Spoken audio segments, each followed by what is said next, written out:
दो तरीकों से शैतान लोगों को गुमराह करता है। सबसे पहले उसका तरीका क्या होता है, कैसे लोगों को गुमराह करता है? सबसे पहले उसका तरीका ये होता है कि वो इंसान के दिल में गुनाह की जो लज्जत होती है, गुनाह के अंदर जो मजा होता है, गुनाह के जो फायदे होते हैं, वो इंसान के जहन के अंदर डाल देता है। यानी गुनाह जहन के अंदर नहीं डालता, उसके जो मजे होते हैं, गुनाह के अंदर जो मजा होता है, वो इंसान के जहन में डालता है, इंसान के दिल में डालता है। और गुनाह का जो फायदा होता है वो इंसान के दिल में डालता है। अब मुझे ये बताओ, कितने बड़े बड़े गुनाह हैं? कोई ऐसा गुनाह है जिसमें मजा ना हो? हर गुनाह के अंदर मजा होता है कि नहीं? हम पागल तो नहीं है, गुनाह बहुत सारे लोग करते हैं। क्यों करते हैं? क्योंकि उसके अंदर मजा होता है। शैतान क्या करता है कि जितने भी गुनाह होते हैं उनके अंदर जो मजा होता है, फायदा होता है, वो हमारे जहनों में डाल देता है। मिसाल के तौर पर भाई, शैतान कहता है कि टीवी देखो, उसमें ये फायदा है। बहुत बड़े बड़े हाजी होंगे, वो भी टीवी देखना शुरू कर देंगे। कितने बड़े बड़े लोग गुमराह हो जाएंगे। शैतान कहेगा कि भाई चुगली करो, गीबत करो, जिना करो, कितना मजा आता है। तो हम उस मजे की वजह से गुनाह करना शुरू कर देते हैं। इसी तरह है कि नहीं? ये पहला तरीका हो गया शैतान लोगों को कैसे गुमराह करता है। अब दूसरा तरीका क्या है शैतान लोगों को कैसे गुमराह करता है? दूसरा तरीका ये है कि जब शैतान किसी शख्स को गुमराह करता है तो शुरू में वो उसको ये नहीं कहता कि तू जिना कर, कि तू बदकारी कर, तू चुगली कर, वो उसको ये नहीं कहता। बल्कि सबसे पहले जब शैतान किसी इंसान को गुमराह करता है, सबसे पहले वो उससे छोटे छोटे गुनाह करवाता है। मिसाल के तौर पर वो उसको बोलेगा चुगली कर, इसके अंदर कितना मजा आता है। बंदा चुगली करेगा, जब वो 1-2 महीने गुजर जाएंगे, साल गुजर जाएगा, चुगली करेगा, गीबत करेगा, छोटे छोटे गुनाह शैतान उससे कराएगा। जब वो उसका आदी हो जाएगा, फिर शैतान उससे कहेगा कि ये बड़ा वाला जो गुनाह है ना, जिना है, उसको भी शुरू कर दे। फिर बंदा जिना भी करेगा, उसका आदी हो जाएगा। फिर शैतान कहेगा डकैत बन जा, चोरी कर, बैंक लूट, बड़े बड़े गुनाह कर। फिर शैतान उससे बड़े बड़े गुनाह करवाएगा। शैतान उसको डायरेक्ट ये नहीं कहेगा अभी मैं हूं, शैतान आकर मुझसे कहे कि जाके बैंक लूट, मैं बैंक लूटने के लिए तैयार हूं? नहीं तैयार हूं ना। तो शैतान मुझे कैसे तैयार करेगा कि भाई सबसे पहले आपके दोस्त बनवाएगा, जो सही दोस्त नहीं है, गलत गलत दोस्त है, उससे दोस्ती लगाऊंगा, फिर उससे यारी दोस्ती करूंगा, फिर एक प्लान बनेगा, फिर जाकर बैंक लूटेंगे ना। इसी तरह है कि नहीं? शैतान क्या करता है कि जब इंसान बहुत ज्यादा गुनाह कर लेता है, बड़े बड़े गुनाह भी कर लेता है, और फिर उसको ख्याल आता है ना कि चलो मैं अभी अल्लाह के ताला के सामने दुआ कर देता हूँ अपनी मगफिरत के लिए, सारे गुनाहों से तौबा कर लेता हूँ। फिर शैतान उसके दिल में ये डालता है कि अभी तुझे तौबा का ख्याल आया है, अभी तू तौबा करना चाह रहा है। जब तू गीबत करता था उस वक्त क्या अल्लाह ताला मौजूद नहीं था?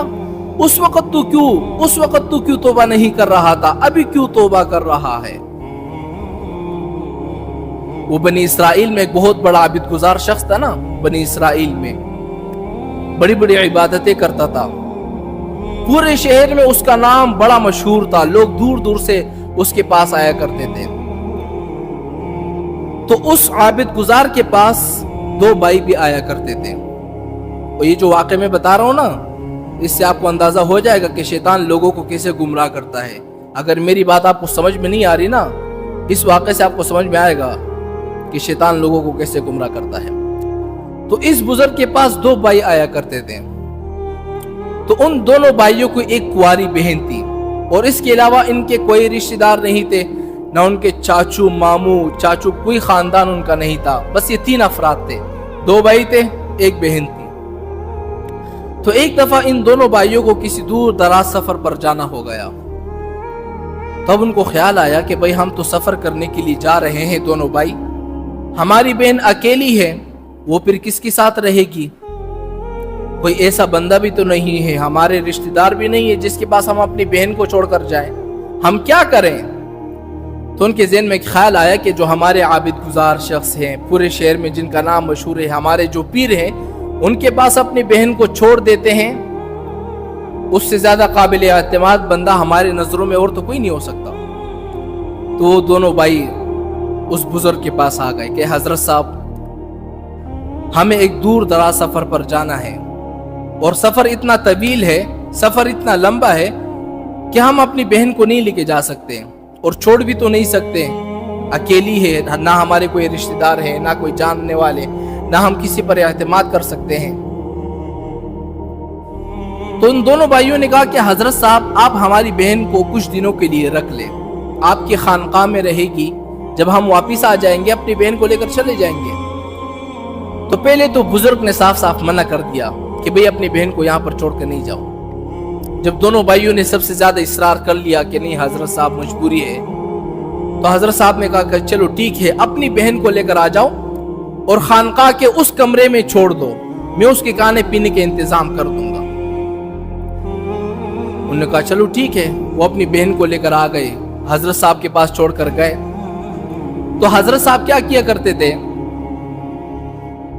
ان دونوں بھائیوں کی جو بہن تھی ان کو کھانا بھجوایا کرتے تھے، کسی بچے کو کھانا دے دیا کہ جاؤ اس لڑکی کو دے دو، پھر برتن واپس منگوا لیا کرتے تھے، یعنی وہ یہی طریقہ اختیار کرتے تھے، خود کھانا نہیں لے کے جایا کرتے تھے، کسی کے ذریعے کھانا بھجوایا کرتے تھے۔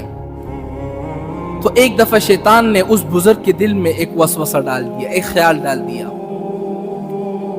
کہ تم نے کیا اس لڑکی کو غلام بنایا ہوا ہے، کیا عجیب معاملہ ہے کہ بھئی تم اس کو کھانا بھجوا دیتے ہو، برتن واپس منگوا دیتے ہو، یہ کوئی طریقہ ہے؟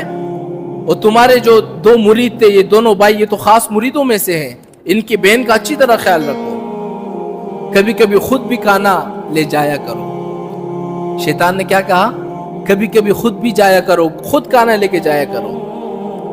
اب یہ بزرگ جو ہے کبھی کبھی خود بھی کھانا لے کے جایا کرتے تھے۔ کھانا دینے کا طریقہ یہ ہوتا تھا نا، دروازہ کھٹکھٹایا، کھانا نیچے رکھ دیا، بزرگ چلے گئے، اور وہ لڑکی کیا کرتی تھی، کھانا اٹھا لیا، برتن دھو لیے، واپس جو ہے دروازے کے باہر جو ہے وہ کھانا رکھ دیا، برتن رکھ دیے، بزرگ آتا تھا وہ برتن لے کے چلے جاتا تھا۔ تو اس شیطان نے کیا کیا، اس بزرگ کے دل میں کے اندر ایک خیال ڈال دیا۔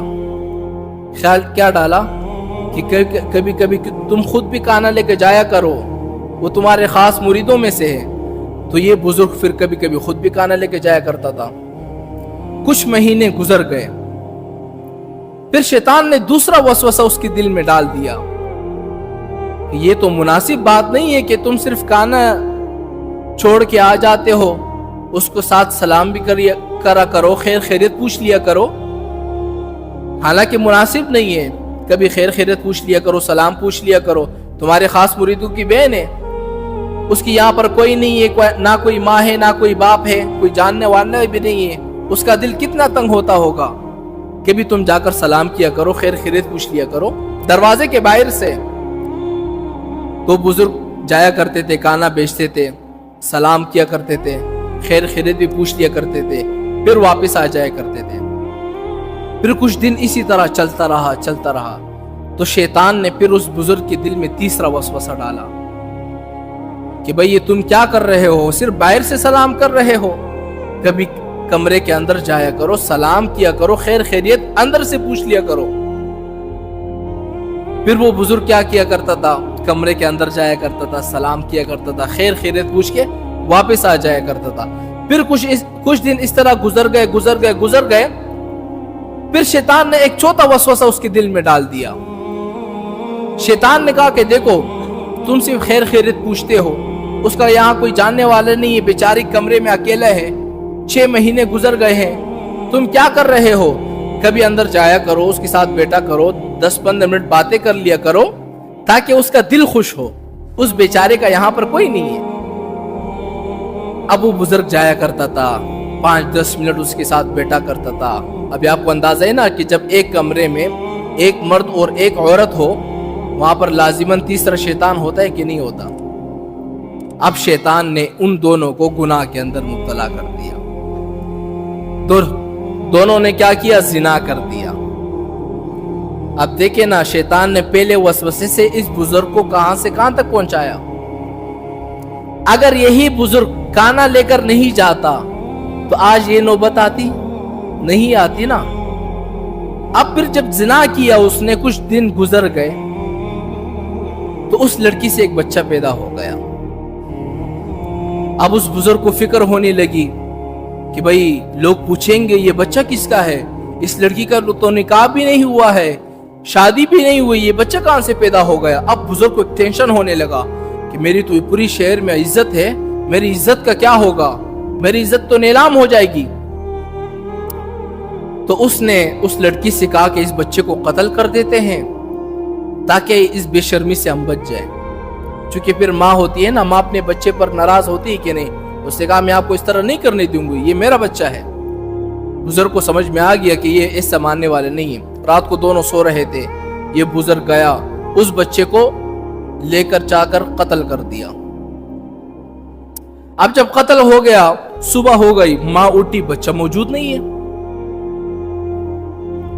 तो उसने कहा कि देखो तुमने मेरे बेटे को कत्ल किया है, अब मैं अपने भाइयों को भी बताऊंगी तुमने मेरे साथ जिना किया है। अब बुजुर्ग को और ज्यादा टेंशन होने लगा कि मेरी इज्जत का फालूदा बन जाएगा। शैतान ने उसके दिल में एक और वसवसा डाल दिया। शैतान ने उसको कहा कि तुमने चलो बच्चे को तो कत्ल कर दिया है ना, इस लड़की को भी कत्ल कर दो, ना रहेगा बांस ना रह बचेगी बांसुरी, कुछ भी नहीं बचेगा, तुम आजाद हो जाओगे। तो उस बुजुर्ग ने क्या किया, उस बच्चे को भी कत्ल कर दिया और उस लड़की को भी कत्ल कर दिया। और शैतान ने उसके दिल में यह डाला कि जब उसके भाई आ जाएंगे तुम उसको कहना वो बीमार हो गई थी, उसका इंतकाल हो गया। कुछ दिनों के बाद दोनों भाई सफर से वापस आ गए, अपने बहन से मिलने के लिए आए। बुजुर्ग से कहा कि हमारी बहन कहाँ पर है। तो बुजुर्ग ने कहा कि वो बेचारी बीमार हो गई थी, उसका इंतकाल हो गया है, फलां जगह उसकी कब्र है। वो लोग गए, कब्र पर दुआ की, क्योंकि वो बुजुर्ग पर यकीन रखते थे ना, एक अल्लाह के वली थे, उनके पीर थे। वो समझते थे कि शायद मेरी बहन बीमार हो गई होगी और उसका इंतकाल हो गया होगा। दोनों भाई वापस आ गए, रात को सो रहे हैं तो रात को शैतान ख्वाब में आ गया दोनों भाइयों को, और दोनों से पूछा कि तुम्हारी बहन कहाँ पर है। उसने कहा कि हमारी बहन का तो इंतकाल हो गया है, वो बीमार थी। शैतान ने कहा वो बीमार नहीं थी, बल्कि उस बुजुर्ग ने उसके साथ जिना किया, उससे बच्चा भी पैदा हुआ, फिर इन दोनों को कत्ल कर दिया। जब सुबह दोनों उठे, दोनों भाइयों ने एक दूसरे को ख्वाब सुनाया, दोनों का एक जैसा ख्वाब था। तो उसने कहा चलो हम कब्र खोद लेते हैं, पता लग जाएगा। कब्र को खोदा, बच्चे की भी लाश पड़ी थी और बहन की भी लाश पड़ी थी। फिर दोनों बुजुर्ग के पास गए, उनको पकड़ा, पूरे शहर में उसको जलील किया। यानी आप अंदाजा लगाए मेरे इस वाक़े से कि शैतान ने इस पहले वसवसे को इंसान को कहां से कहां पहुंचाया।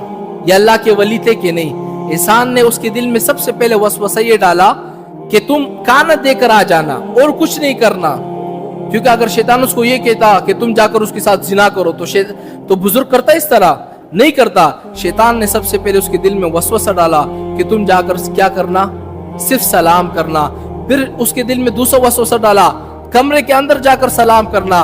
फिर वसवसा डाला कि तुम सलाम नहीं बल्कि उसके साथ 10-15 मिनट बैठ जाना। इस तरह आहिस्ता आहिस्ता करके गुनाह के अंदर मुब्तला किया कि नहीं। तो ये दो तरीके हैं शैतान के गुमराह करने के। ये शैतान जो लोगों को गुमराह करता है ना, दो तरीकों से करता है।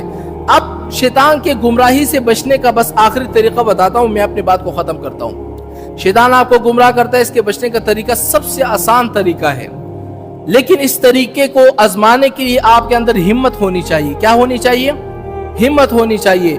हिम्मत क्या है कि जब भी शैतान आपके दिल में वसवसा डाले, जब भी गुनाह करने का इरादा हो, जब भी शैतान आपके दिल में कोई जहन के अंदर कोई गलत चीज डाले, तो फौरन अपने दिल से, अपने दिमाग से वो गंदी सोच वापस निकाल दो। हम लोग क्या करते हैं, शैतान हमारे दिलों में गुनाह डालता है, गलत ख्यालात डालता है, हम सोचना शुरू कर देते हैं, हमें मजा आता है। हम सोचते गुनाह के अंदर मुब्तला हो जाते कि नहीं होते? हो जाते हैं ना।